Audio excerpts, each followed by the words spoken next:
Good morning all of you healthy students, कैसे हो आप सभी। आई होप, उम्मीद आशा करता हूँ सभी बच्चे अच्छे होंगे, स्वस्थ होंगे और बेहतर से बेहतर अपनी तैयारी भी कर रहे होंगे। तो लास्ट क्लास में हम दिल्ली सल्तनत को फिनिश कर चुके हैं। तो आज हम बात करेंगे मुग़ल एम्पायर के बारे में। मुग़ल काल को हम आज शुरू करने जा रहे हैं और मुग़ल काल की हम बात करेंगे। मुग़ल काल का टाइम पीरियड क्या होगा, मुग़ल काल के संस्थापक कौन होंगे। तो शुरुआत करते हैं हम आज की इस क्लास के अंदर मुग़ल काल के बारे में। तो बात करें मुग़ल काल की हम, तो मुग़ल काल का टाइम पीरियड क्या रहता है भाई,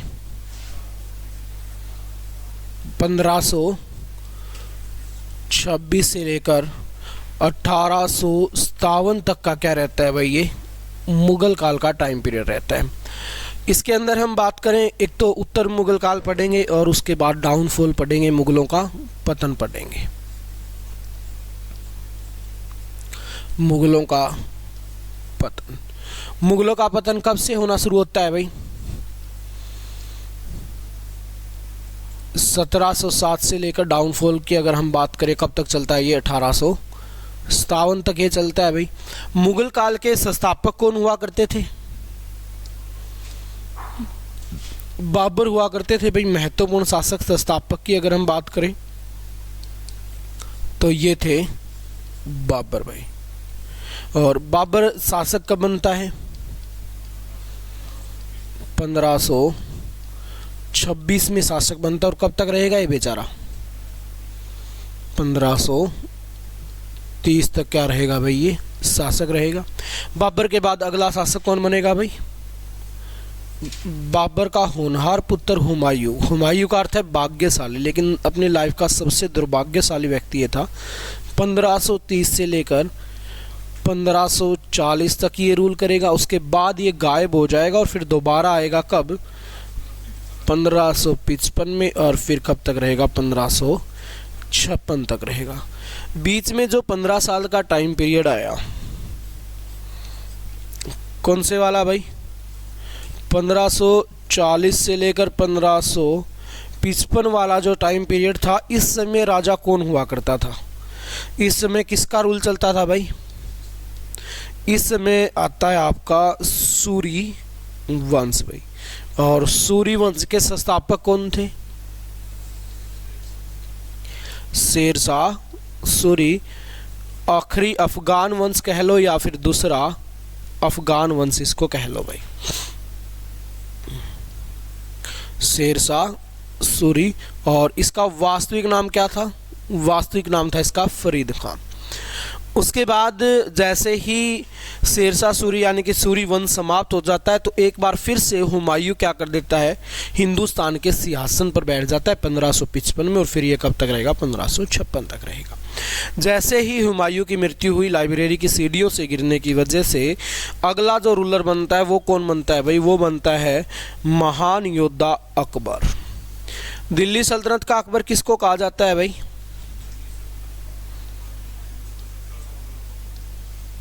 और जय सिंह। तो फिर अकबर कब से कब तक रूल करता है भाई, 1556 से लेकर 1605 तक अकबर रूल करता है।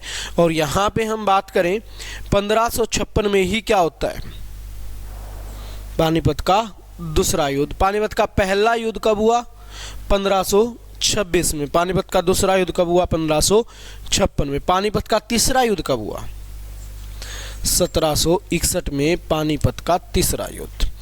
उसके बाद जैसे ही अकबर यहाँ से निकला, तो अकबर का होनहार पुत्र शासक बनता है भाई कौन, जहांगीर।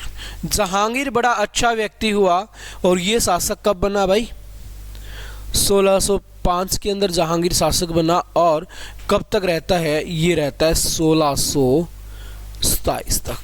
जहांगीर के बाद जहांगीर का होनहार पुत्र, जिसका नाम क्या है भाई, जिसका नाम है शाहजहां। शाहजहां शासक बनता है भाई अब कब, 1628 में शासक बना। और ये कब तक रहता है भाई, ये रहता है आपका कब तक, 1658 तक। शाहजहां के बाद अगला जो होनहार शासक था वो कौन था भाई, वो था औरंगजेब। और आपसे पूछ लिया जाए औरंगजेब शासक कब बना, तो ये बना था भाई 1658 से लेकर कब तक बना भाई, ये बना 1707 तक। तो बाबर, हुमायूं, अकबर, जहांगीर, शाहजहां और औरंगजेब।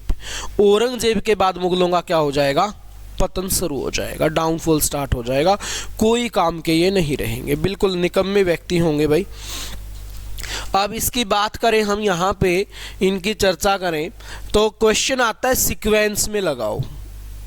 काफ़ी बार ये क्वेश्चन पूछा गया कि इनको सीक्वेंस में लगाओ भाई, बाबर को, हुमायूं को, या पूछ ले बाबर किसका पुत्र था, हुमायूं किसका पुत्र था, अकबर किसका पुत्र था, जहांगीर किसका पुत्र था, शाहजहां किसका पुत्र था और औरंगजेब किसका पुत्र था।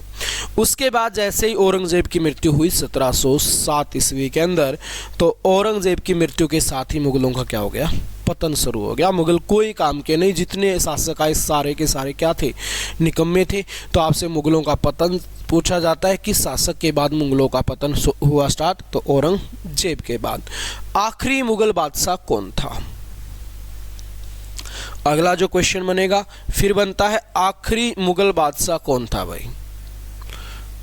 आखिरी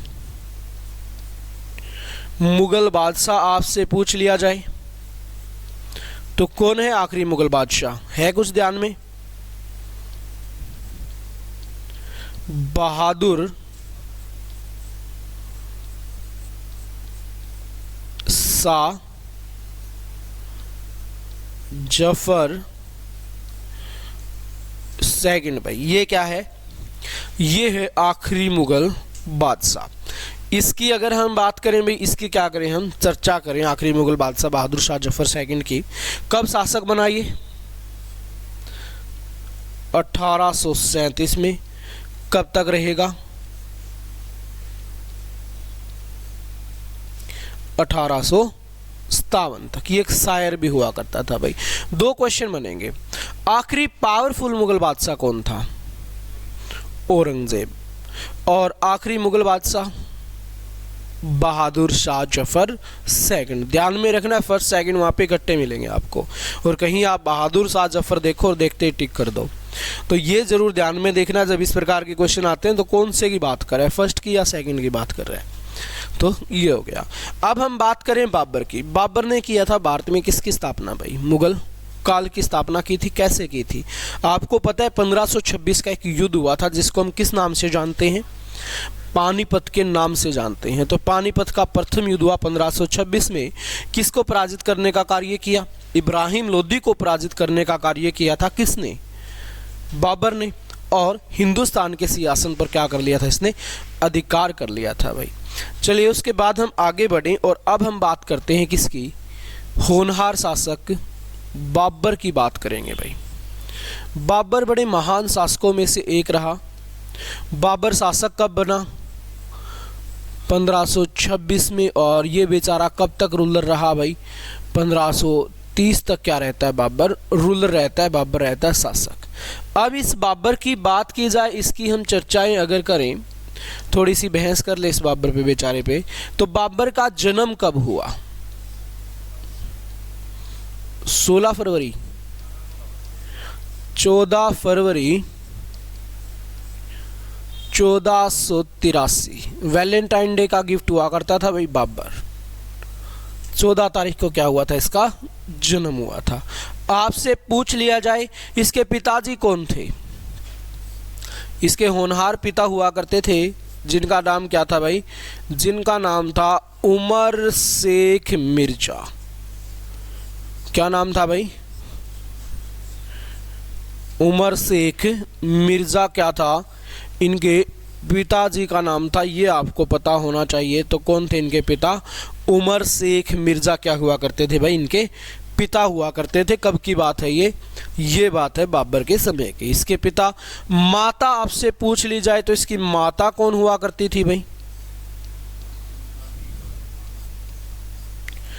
कुतलू खा निगार खानम, निगार खानम भाई। अगर बात की जाए बाबर की, बाबर चंगेज और तैमूर के वंशज थे भाई। किसके?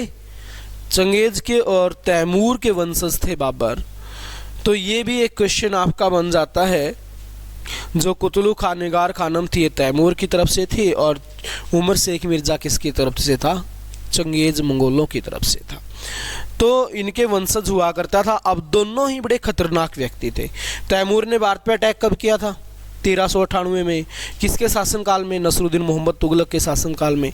यहीं पे बात करें चंगेज खां की एंट्री भारत में कब हुई थी? 1221 में। किसके शासनकाल में? इल्तुतमिश के शासनकाल में। तो दोनों ही बड़े खतरनाक हुआ करते थे और उन दोनों को की औलाद कौन था? बाबर था भाई। ठीक है।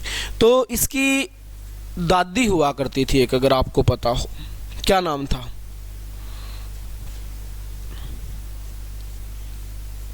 बाबर की दादी हुआ करती थी एहसान दौलत बेगम।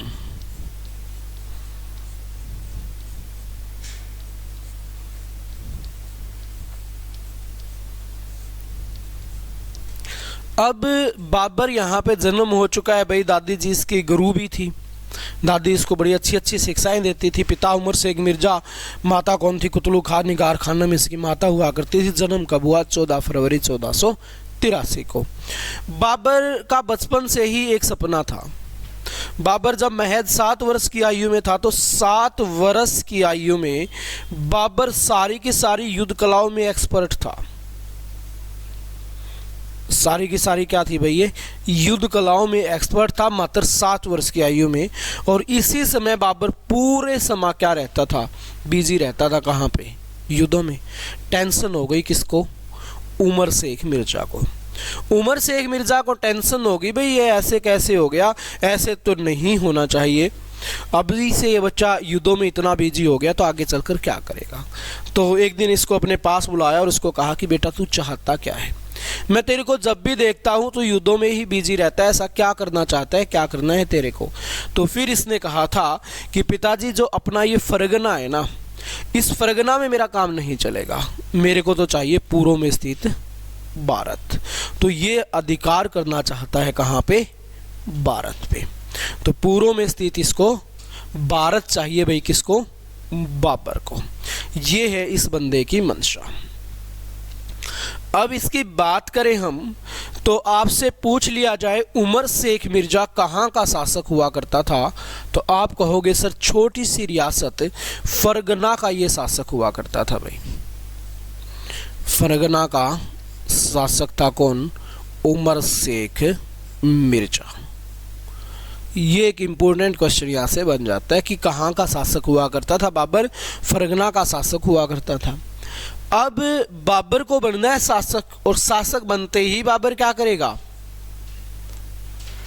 युद्ध करेगा, भारत की तरफ बढ़ने का प्रयास करेगा। तो यहाँ पे इस बाबर की बेचारे की बात करें, वो दिन बहुत जल्दी आएगा जब क्या हो जाएगी? बाबर के पिता की मृत्यु हो जाएगी। कब? 1494 में क्या हो गया भाई? वो जो उमर शेख मिर्जा है ये क्या हो जाता है बेचारा? चल बसता है, इसकी हो जाती है मृत्यु। आपसे पूछ लिया जाए इसकी मृत्यु कैसे हुई, किन हालातों में मृत्यु हुई थी इसकी एक अच्छी आदत थी उमर शेख मिर्जा की। ये हर रोज क्या करता था भाई? पक्षियों को दाना डालता था। पक्षियों को दाना डालता था भाई। ये हर रोज छत पे जाता और पक्षियों को दाना डालता। एक दिन दाना डालते डालते क्या हो गया? ये गिर गया भाई, छत से गिर गया। कब की बात है? 1494 की। और गिरने की वजह से इसकी क्या हो गई थी? इसकी मृत्यु हो गई थी। क्या हो गई थी? गिरने की वजह से इसकी मृत्यु हो गई थी। उमर शेख मिर्जा के पोते की मृत्यु कैसे हुई थी?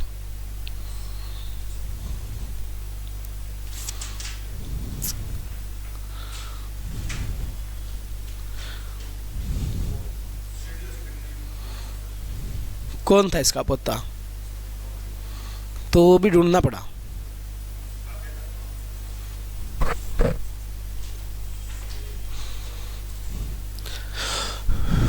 ये दादा भी गिर के मेरा, बेचारा पोता भी गिर के मेरा। ठीक है, तो अब यहाँ पे 1494 ईस्वी में बाबर शासक बन गया। कहाँ का? फरगना का। महज 11 वर्ष की आयु में क्या हो जाता है? बाबर, जो बाबर है ये 1494 में क्या बन जाता है भाई? शासक बन जाता है बाबर। अब शासक बनते ही ये क्या चाहता है भाई? ये चाहता है अपने साम्राज्य का विस्तार करना। साम्राज्य का विस्तार करना चाहता है तो ये बंदा आगे बढ़ेगा। और बात है कब की? 1495 की। इसने क्या किया भाई 1495 में? कहाँ पे? और 1496 में क्या किया?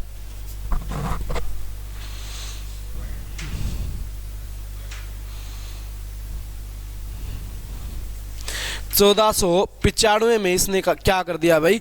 समरकंद पर अटैक कर दिया। लेकिन समरकंद इसके अधिकार क्षेत्र में कितने दिनों तक रहा? कुछ ही समय तक रहा। एक थोड़े से समय के लिए इसने क्या कर दिया भाई? समरकंद पर अधिकार कर लिया। तो ये भी एक क्वेश्चन पूछ लिया जा सकता है कि बाबर ने सबसे पहले कहाँ पे अधिकार किया था? समरकंद पर किया था, लेकिन बहुत कम समय के लिए, क्योंकि इसी बीच विद्रोह भड़कने स्टार्ट हो गए थे। कहाँ पे? फरगना के अंदर। इस कारण से क्या किया भाई? इसको समरकंद को छोड़ के वापिस आना पड़ा भाई। उसके बाद फिर से बेचारे ने कोशिश की समरकंद पे एक बार फिर से अधिकार किया, लेकिन फिर भी क्या किया? इसको समरकंद को इसको छोड़ना पड़ा था। इसी बीच 1501 ईस्वी के अंदर एक युद्ध होता है, जो सबसे इंपॉर्टेंट युद्ध है बाबर का अब तक का। 1501 कौन सा युद्ध है भाई? 1501 में सरायपुल का युद्ध। सरायपुल का युद्ध होता है भाई 1501 ईस्वी में। आपसे पूछ लिया जाए किस किस के साथ होता है, तो एक तरफ तो है सोबनी खां,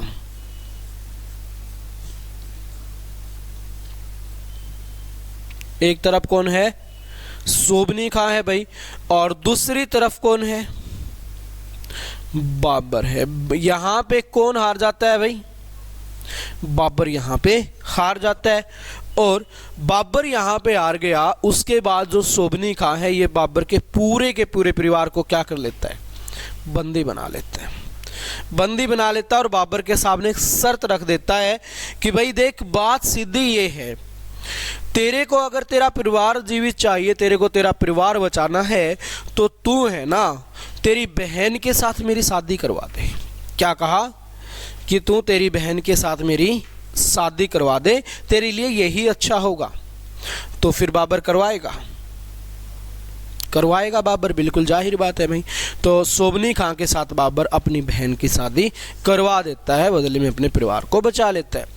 अब बाबर और सोबनी खां रिश्तेदार हो गए, तो बाबर क्या करता है? सोबनी खां से मुलाकात करता है और इसको कहता है कि देखो जी, बात सीधी ये है, अब दुश्मनी तो खत्म हो चुकी, रिश्तेदारी का संबंध बन चुका है, मैंने आपके लिए बहुत कुछ कर दिया, मैंने आपका रिश्ता करवा दिया, शादी करवा दी, तू भी मेरे लिए कुछ कर यार। तो सोबनी खां से डिमांड की, किसकी? तुगलमा युद्ध नीति की भाई। कौन सी नीति की? तुगलमा युद्ध नीति। इसको बोला भाई देख, सीधी बात ये है, तू मेरे को तुगलमा युद्ध नीति सिखा दे, मैं तेरा जिंदगी भर एहसान नहीं भूलूंगा। और इसी तुगलमा युद्ध नीति का प्रयोग बाबर कहाँ पे करेगा? पानीपत के प्रथम युद्ध में। अगर ये विधि नहीं होती तो ये कभी भी नहीं जीत पाता बाबर, क्योंकि इसके पास 12,000 की सेना, उसके पास 1.25 लाख की सेना। इस युद्ध की जो विधि थी, इसकी वजह से क्या हो जाता है? ये जीत जाता है। अब यहाँ पे बात करें हम, जो सोबनी खां और बाबर है, बाबर ने इसको कहा और सोबनी खां ने इसको तुगलमा युद्ध नीति सिखा दी। तो क्वेश्चन यहां से एग्जामिनर आपसे पूछ लेता है, तुगलमा युद्ध नीति बाबर ने किससे सीखी?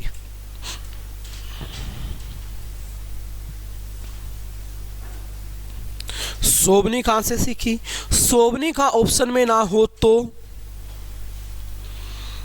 सोबनी खां ऑप्शन में ना हो तो उज्बेकों से सीखी। उज्बेक नहीं, ये सोबनी खा है ना जो, ये उज़्बेक है, ये खुद उज़्बेक है, तो इसलिए सोबनी खा ऑप्शन में ना मिले तो आपको उज़्बेक मिलेगा, तो कह देना कि उज़्बेकों से सीखी थी। ठीक है भाई, चलिए अब आगे बढ़े हम। अब बाबर के पास आज ना तो फरगना बचा बेचारे के पास और ना ही बचा समरकंद, धोबी का कुत्ता घर का ना घाट का। अब बाबर जाए तो जाए कहाँ पे, क्या करे बेचारा बाबर, युद्ध करेगा, किससे युद्ध करे, कुछ है तो नहीं आगे पीछे। अब बाबर निकलेगा किसकी तरफ भाई, पूरों की तरफ निकलेगा, यानी कि भारत की तरफ अब बाबर निकलेगा। अब बाबर निकल रहा है भारत की तरफ, और यहाँ पे अगर हम बात करें तो ये आगे बढ़ा और बात आ गई 1504 की।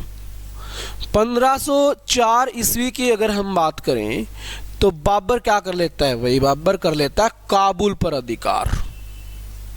कहाँ पे कर लेता है, काबुल और कंधार पर अधिकार कर लेता है बाबर। काबुल कहाँ की राजधानी भाई,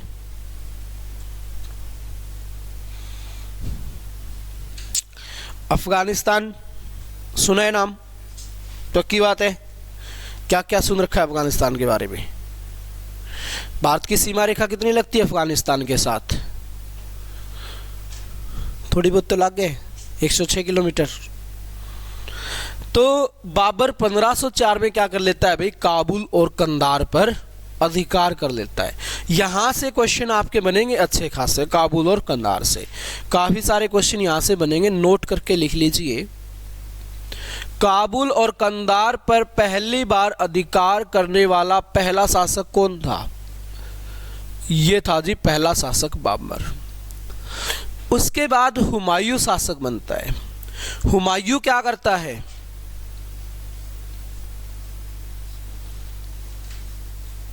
क्या करता है भाई हुमायूं, हुमायूं सौंप देता है किसको, फारस वाले शासक को।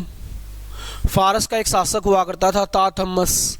हुमायूं के समय जो काबुल और कंधार है वो किसके पास चला गया, फारस के पास। हुमायूं के बाद होनहार पुत्र अकबर भाई,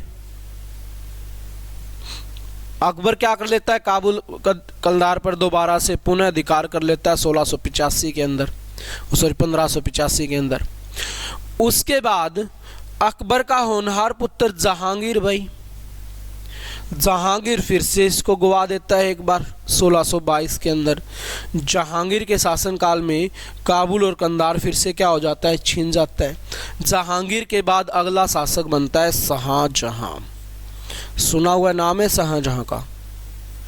शाहजहां काबुल और कंधार पर अधिकार करने वाला आखिरी शासक, आखिरी शासक 1639 से लेकर 1648 तक शाहजहां के अधिकार में रहा था आपका क्या, काबुल और कंधार। इसके अधिकार क्षेत्र में रहा भाई। अब यहाँ पे बात करें, इसके बाद औरंगजेब आया, वो भी नहीं जीत पाया। तो ये था पूरा का पूरा इतिहास काबुल का और कंधार का। अब बाबर आराम से शांति प्रिय तरीके से बैठा हुआ है काबुल और कंधार के अंदर। यहीं पर बात करें फिर, बाबर 1507 के अंदर क्या करता है, बादशाह की उपाधि धारण करता है भाई। बादशाह की उपाधि धारण कर ली। कौन सी उपाधि धारण की भाई, बादशाह की उपाधि धारण की इसने कब, 1507 के अंदर। अब यहां पे बात करें हम, बादशाह या पादशाह इसको बोला जाता है। अगर क्वेश्चन पूछ लिया जाए सुल्तान की उपाधि धारण करने वाला पहला शासक कौन था, महमूद गजनवी हुआ करता था। दिल्ली सल्तनत में सुल्तान की उपाधि धारण करने वाला शासक भाई इल्तुतमिश हुआ करता था, और बादशाह की उपाधि धारण करने वाला पहला शासक बाबर हुआ करता था। सीपे सलार की उपाधि किसने धारण की थी, रैयत आला की।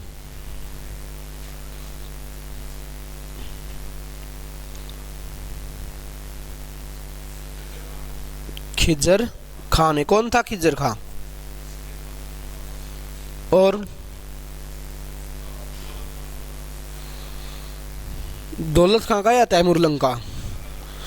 तैमूर लंका सेनापति हुआ करता था। 1508 में भाई जन्म हो गया किसका? हुमायूं का। 1508 में एक पुत्र का जन्म हुआ जिसका नाम रखा गया हुमायूं। हुमायूं का अर्थ है भाग्यशाली। और बाबर ने कहा कि ये मेरे लिए क्या होगा, जरूर भाग्यशाली साबित होगा ये बंदा मेरे लिए। तो क्या नाम रख दिया गया भाई? इसका नाम रख दिया गया भाग्यशाली। उसके बाद हम बात करें भाई, उसके बाद हम आगे बढ़ाएं चीजों को और आगे लेके चले। जब अब बाबर ने कहा कि ये मेरे लिए भाग्यशाली होगा, अपनी लाइफ का सबसे दुर्भाग्यशाली व्यक्ति था वैसे, तो बाबर ने फैसला कर लिया कि मैं अब क्या करूंगा, जो खोई हुई रियासतें हैं उन पे दोबारा से क्या करूंगा, अधिकार करूंगा। तो ये चाहता है ताशकंद पे अधिकार करना, समरकंद पे अधिकार करना, उन जगहों पर अधिकार करना चाहता है जो कभी इनके बाप दादाओं की हुआ करती थी। आज इनसे क्या है, वो सारी की सारी छीन चुकी हैं। तो 1508 में इस बंदे ने प्रयास करना शुरू कर दिया। और कब तक प्रयास किया? 1512 तक प्रयास किया। 1508 से लेकर 1512 तक लगभग 4 साल ये लगा रहा। कहाँ पे? पश्चिम हिस्से के अंदर लगा गया, उन पे अधिकार करना चाहता था ये बंदा, लेकिन यहाँ पे नहीं कर पाया। ना ही यहाँ पे अधिकार कर पाया, ना यहाँ पे जीता, ना यहाँ हारा, कुछ नहीं पल्ले पड़ा। 4 साल मेहनत की और वापिस आ गया। वापिस आ गया जी। समा आ गया 1513 का।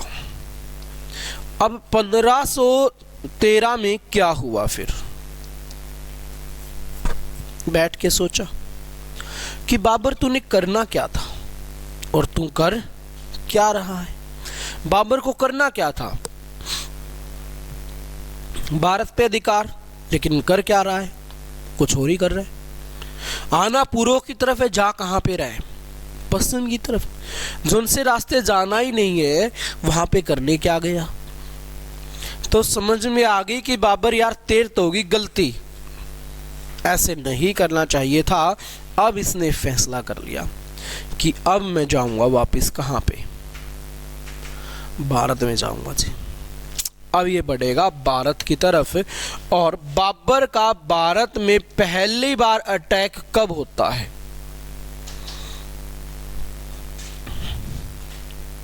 1519 ईस्वी के अंदर बाबर पहली बार अटैक करता है। कहां पे? यूसुफजाई जाति के खिलाफ। किसके खिलाफ भाई? यूसुफजाई जाति के खिलाफ क्या करता है बाबर? पहली दफा अटैक करता है 1519 के अंदर। बाबर ने कर दिया भारत पे अटैक। अब यहां पे बात करें, यूसुफजाई जाति के खिलाफ इसने अभियान छेड़ दिया। और यहां पे अगर हम बात करें तो बाबर ने यहां पे प्रयोग किया था किसका? तोप का प्रयोग किया था भाई। बाबर ने प्रयोग किया था तोप का।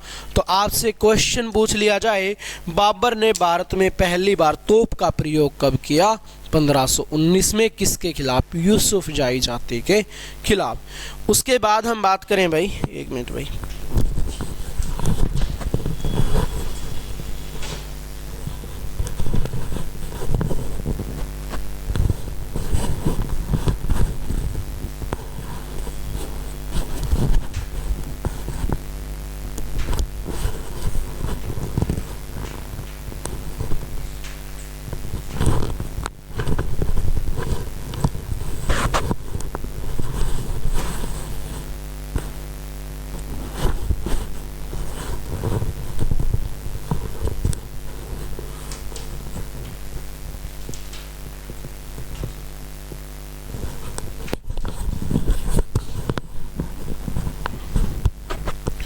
तो क्या करता है भाई? यूसुफजाई जाति के खिलाफ किसका प्रयोग किया इसने? तोप का प्रयोग किया भाई। अब उसके बाद आगे बढ़े हम यहाँ पे, यूसुफजाई जाति को इसने पराजित कर दिया और पराजित करने के बाद इसने पूछा रास्ता किसका? दिल्ली का, कि भाई हिंदुस्तान का शासन कहाँ से चलता है, ये क्वेश्चन इसने दोबारा से पूछा। तो इन्होंने कहा जी हमें नहीं पता, बहुत कोशिश की लेकिन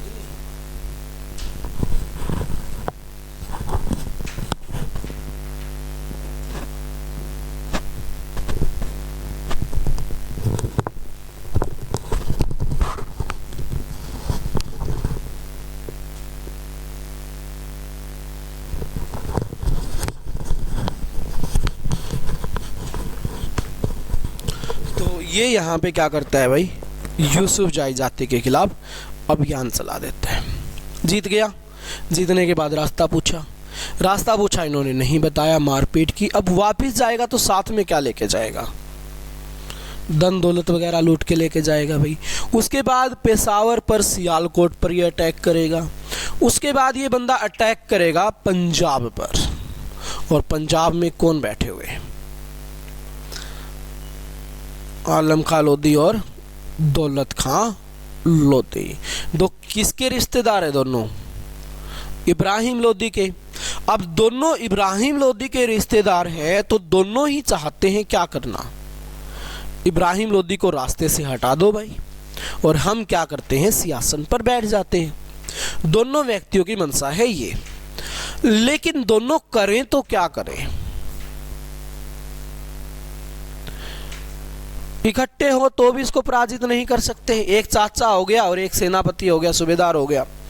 अब दोनों एक साथ मिलकर भी कुछ नहीं कर सकते। तो विचार करते हैं भाई, विचार घुमाए कि कहाँ से क्या करें, कैसे करें, किसको बुलाएं, कौन आए, क्या लेके आएं। तो फिर एक ने बोला जी क्यों ना हम गुंडों को बुला लेते हैं, तो बाहर से गुंडे आएंगे और इनका खेल ख़त्म कर देंगे। शायद बॉलीवुड मूवी ज़्यादा देखते थे। तो फैसला कर लिया। तो एक बोला भाई मैं जानता हूँ कैसे गुंडे को, और गुंडा कौन है? बाबर। क्योंकि जब भी आता लूटपाट करके वापस चला जाता है मारपीट करके, तो इसका नाम ही क्या रख दिया लोगों ने कि ये तो गुंडा है, चोर है, लुटेरा है, गुंडा है। आता है तो भाई मचाता है, पैसा वैसा लेके छीन के चला जाता है। तो अब इन्होंने फैसला कर लिया कि हम क्या करते हैं, बाबर को बुला लेते हैं और बाबर को हम दे देंगे पैसा, जी मर्जी जितना उसको पैसा चाहिए हम उसको पे करेंगे। अब इन्होंने फैसला कर लिया भाई बाबर को बुलाने का। तो आएगा बाबर, आएगा। बाबर के पास फ़ोन लगाया इन्होंने कि जी ऐसे ऐसे बात है, हम पंजाब से बोल रहे हैं, इब्राहिम लोधी का काम सेट करना, हम आपके साथ हैं। बोलो अगर आप आ सकते हो, काम कर सकते हो तो बताओ। बाबर हाँ करी। बाबर ने हाँ कर दी, जी ठीक है जी मैं अब आया, टेंशन मत लो।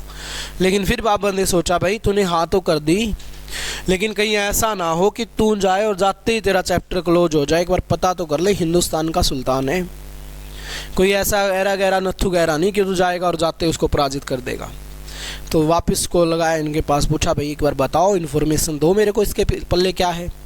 तो फिर इन्होंने कहा कि भाई ज़्यादा कुछ नहीं, बस 1.25 लाख की सेना है। बाबर ने हाथ खड़े कर दिए कि जी अपने राम राम। मतलब अपने पास तो बड़ी मुश्किल से 12,000 सेना है यार, 12,000 सेना को कहाँ कहाँ अड़ाई।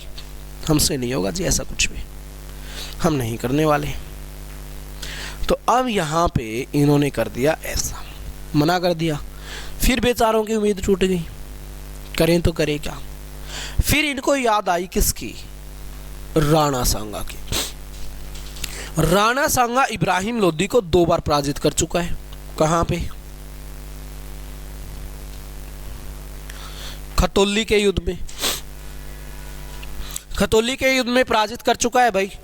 तो इन्होंने दोबारा से बाबर के पास फोन लगाया कि भाई ऐसे ऐसे एक बंदा है भारत के अंदर, अगर वो तेरी सहायता कर देना तो तेरी नैया पार हो जाए। बाबर बोला भाई वो कौन है? बोला जी वो राणा सांगा। तो बाबर बोला दोस्त का नंबर, मैं अभी बात करता हूँ उससे। नंबर लिया भाई, कॉल लगाई राणा सांगा के पास। बोला जी हाँ जी। बोला जी मैं बाबर बोल रहा हूँ, मेरे को इब्राहिम लोधी का काम सेट करना है। आधा भारत तेरा और आधा भारत मेरा, देखो आधे आधे भारत पे डील कर लेते हैं दोनों। तो राणा सांगा हाँ करेगा, करेगा। राणा सांगा बोला जी ठीक है आजा, कोई ना मिलके देख लेंगे बाबर को। अब राणा सांगा बड़ा खुश है, भाई आधे भारत पे अधिकार होगा। तो 2 बियर चढ़ाई, पहुंच गया कड़े दरबार में, बड़ा राजी हो रखा है आज। 2 बियर चढ़ा रही है, 2 हाथ में ले रहा है। दरबार वाले बोले महाराज क्या बात है, रिश्ता विश्ता हो गया क्या, कहीं शादी की बात चल रही हो, इतना खुश हो रखा। बोला ना भाई, रिश्तों रास्तों की तो बात ना है, पर नूनू बाबर को फोन आयो रात ने और वो ऐसे ऐसे कहो था। तो दरबार वाले बोले महाराज तूने गलती कर दी, घनी बड़ी गलती। क्या कर दी? तू याद कर अपने वो दिन 1517 वाले, जब तो पहले ही इब्राहिम लोदी को 2 बार पराजित कर चुका है खतौली के युद्ध में, तो तीसरी बार पराजित करना कौन सी बड़ी बात हो गई। तू एक बार हुक्म तो कर, ना लपेट दे तो फिर कहना। अब राणा सांगा को समझ में आ गई यार बात तो सही है, कर तो गलती दी, अब इस गलती को कैसे सुधारा जाए। युद्ध में ना जाएगा, जुबान चली जाएगी। वचन जाए पर प्राण ना जाए, क्या बोलते इसको, प्राण जाए पर वचन ना जाए। हाँ ये बात भी सही है कि भाई ठीक है कोई बात नहीं, आज हम जाएंगे ही नहीं। इब्राहिम लोदी पहली बात तो बाबर को ख़त्म ही कर देगा, फिर भी बाई चांस बच गया तो हम देख लेंगे, जिसको जो भी बचेगा उसको हम क्लोज कर देंगे उसका चैप्टर। तो हम जाते ही नहीं। बाबर को मना नहीं किया कि मैं नहीं आ रहा। बाबर बेचारा इसके भरोसे क्या हो जाता है, आ जाता है। बात आ गई जी कब की, 12 अप्रैल 1526 की। 12 अप्रैल 1526 की बात आ गई भाई। और 12 अप्रैल 1526 को क्या होता है, जो बाबर है वो पहुंच जाता है कहाँ पे,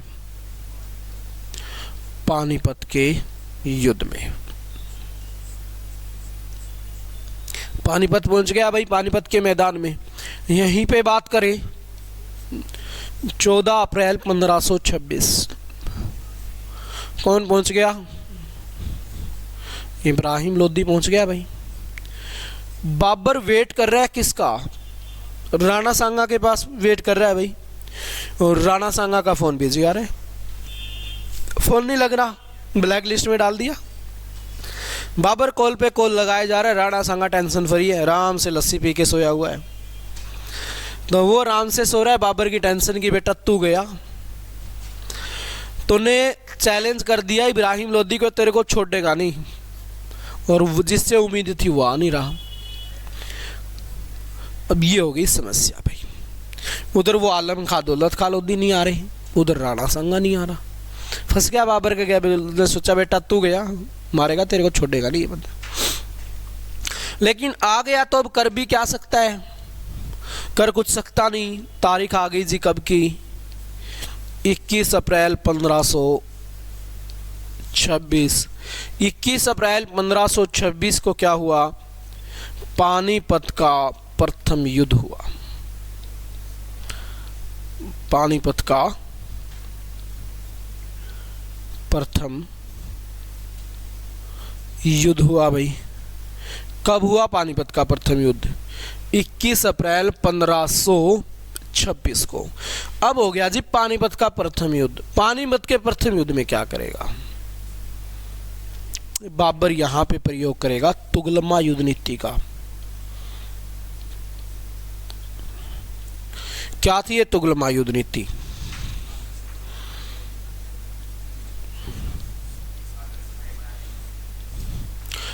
क्या किया जाएगा भाई, इस प्रकार से खाई बना दी जाएगी।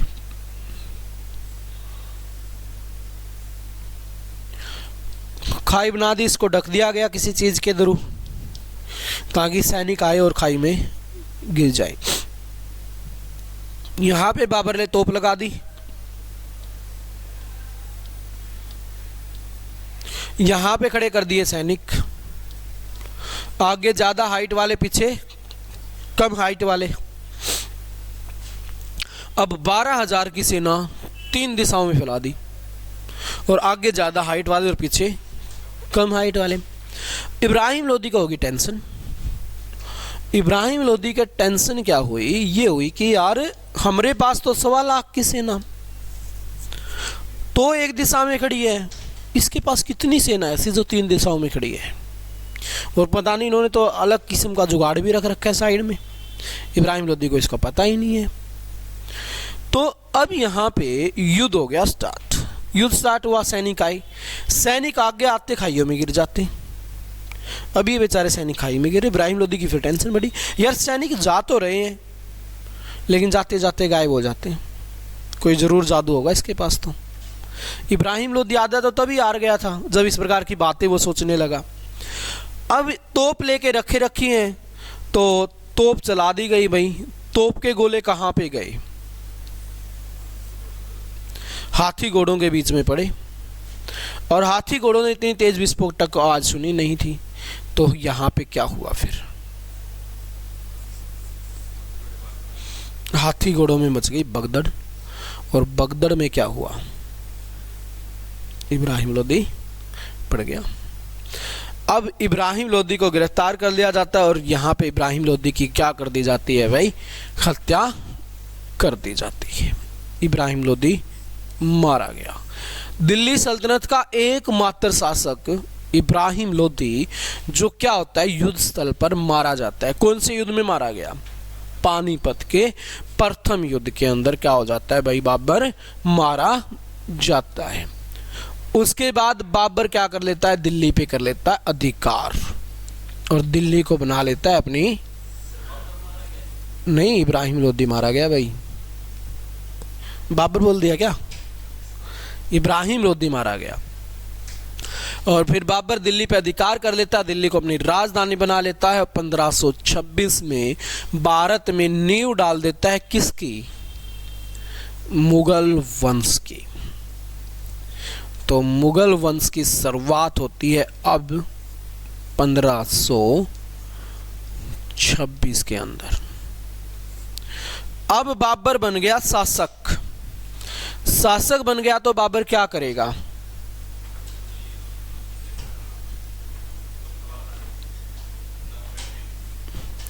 किनको देखेगा? आलम शाह लोदी और दौलत खां लोदी को देखेगा। जी आ जाओ बेटा, तुम्हारा देखते हैं अब तो। और राणा सांगा, शुरुआत राणा सांगा से ही करेगा, क्योंकि उनसे तो वैसे भी कोई उम्मीद नहीं थी। उम्मीद किससे थी? राणा सांगा से। तो राणा सांगा के भरोसे आया था, पहुंचा नहीं, ब्लैक लिस्ट में नंबर गेड़ दिया। तो अब क्या करे? बाबर बोला मैं तेरे को ही ब्लैक लिस्ट में डालूंगा, टेंशन मत ले, तूने मेरा नंबर डाला था, मैं तेरे को डालूंगा।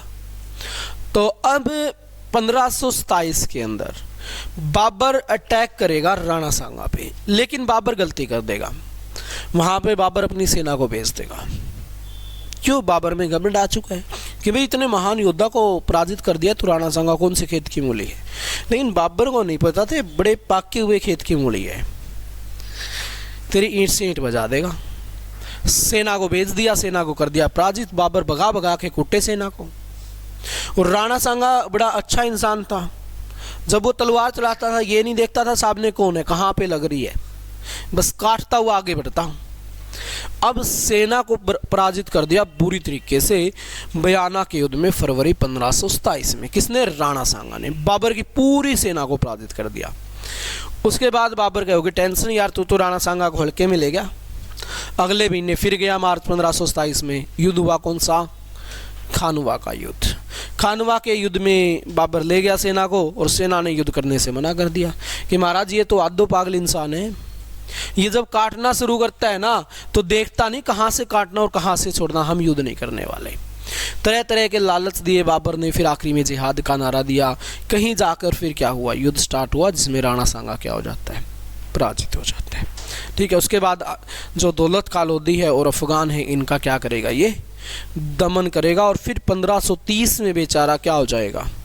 मर जाएगा भाई। अल्लाह को क्या हो जाएगा? ये प्यारा हो जाएगा। ठीक है, तो बाकी पढ़ेंगे सारा का सारा हम कल कि किस प्रकार से बाबर ने राणा सांगा को पराजित किया और प्रॉपर वे से अपनी सत्ता कायम कर दी इसने 1530 तक जाते जाते। यहाँ तक कोई डाउट, कोई कुछ पूछना हो, कोई श्रद्धा समान चाहते हो, इच्छा हो आप लोगों की तो पूछ सकते हो भाई। है कोई इच्छा? कोई इच्छा नहीं है, बस चलो फिर कल करते हैं मुलाकात अब बाबर के आंगने अभियानों की।